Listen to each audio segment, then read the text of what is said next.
Kindness keeps going and going and going.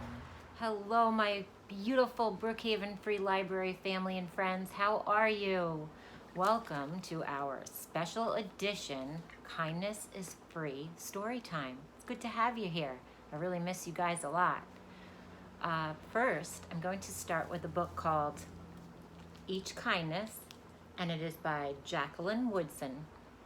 And I know I say this all the time, but it truly is one of my favorite stories.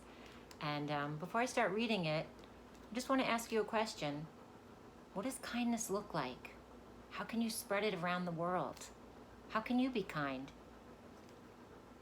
Let's get started. First, I have to take out the handy dandy triangle that gets children, adults, dogs, grandmas, grandpas to get really, really quiet. Here we go. Whisper count with me. 1, 2, 3.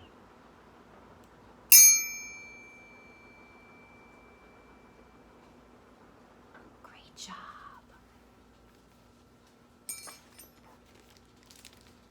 Each kindness. Our teacher, Miss Albert, said, "Say good morning to our new student." But most of us were silent. The only empty seat was next to me. That's where our teacher put Maya.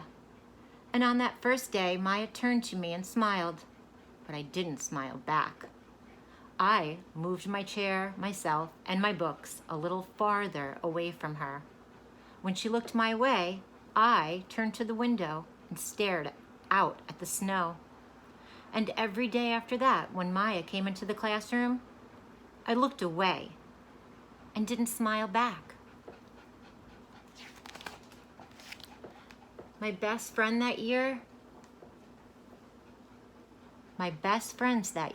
were Kendra and Sophie. At lunchtime, we walked around the schoolyard, our fingers laced together, whispering secrets into each other's ears. One day, while we were near the slide, Maya came over to us. She held open her hand to show us the shiny jacks and tiny red ball she'd gotten for her birthday. "It's a high bouncer," she said, but none of us wanted to play. So Maya played a game against herself. That afternoon, when we got back into the classroom, Maya whispered to me, "Bet you can't guess who the new Jacks champion of the world is." Behind me, Andrew whispered, "Chloe's got a new friend. Chloe's got a new friend." "She's not my friend," I whispered back.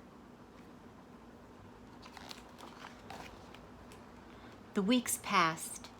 Every day we whispered about Maya, laughing at her clothes, her shoes, the strange food she brought for lunch. Some days, Maya held out her hand to show us what she had brought to school. A deck of cards, pickup sticks, a small tattered doll. Whenever she asked us to play, we said no. The days grew warmer and warmer. The pond thawed. Grass began growing where snow had once been. One day, Maya came to school wearing a pretty dress and fancy shoes. But the shoes and the dress looked like they'd belonged to another girl before Maya. "I have a new name for her," Kendra whispered. "Never knew. Everything she has came from a second-hand store." We all laughed. Maya stood by the fence. She was holding a jump rope, but did not come over. She didn't come over to us to ask if we wanted to play. After a while, she folded it double, rolled the ends around each hand, and started jumping. She jumped around the whole schoolyard without stopping. She didn't look up once, just jumped, jumped, jumped.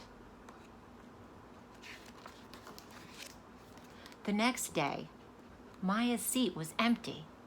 In class that morning, we were talking about kindness. Miss Albert had brought a big bowl into class and filled it with water. We all gathered around her desk and watched her drop a small stone into it. Tiny waves rippled out, away from the stone. "This is what kindness does," Miss Albert said.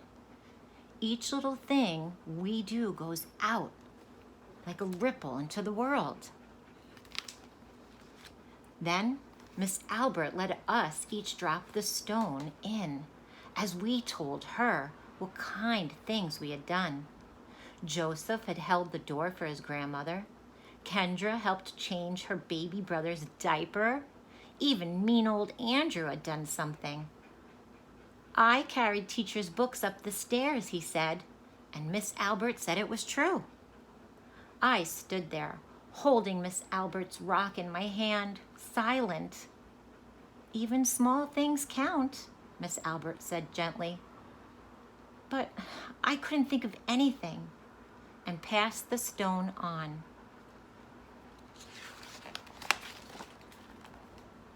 Maya didn't come to school the next day, or the day after that.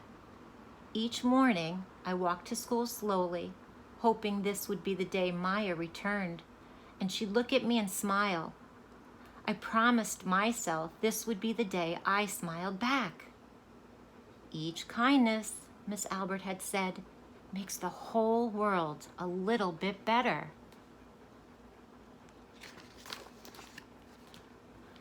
But Maya's seat remained empty, and one day Miss Albert announced to the class that Maya wouldn't be coming back.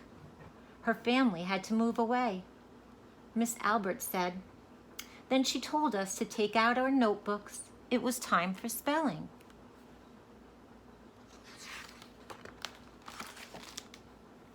That afternoon, I walked home alone. When I reached the pond, my throat filled with all the things I wished I would have said to Maya. Each kindness I had never shown. I threw small stones into it over and over, watching the way the water rippled out and away, out and away. Like each kindness done and not done. Like every girl somewhere holding a small gift out to someone, and that someone turning away from it. I watched the water ripple as the sun set through the maples, and the chance of a kindness with Maya becoming more and more forever gone. The end. Great story, right, guys? I hope you'll talk about what the kids at that school could have done to make Maya feel more welcomed. I hope you'll talk about kindness, and I hope you'll spread kindness around the world, just like that ripple effect. This is Charlie, by the way. So, kindness starts with you. Have a great day and keep spreading kindness.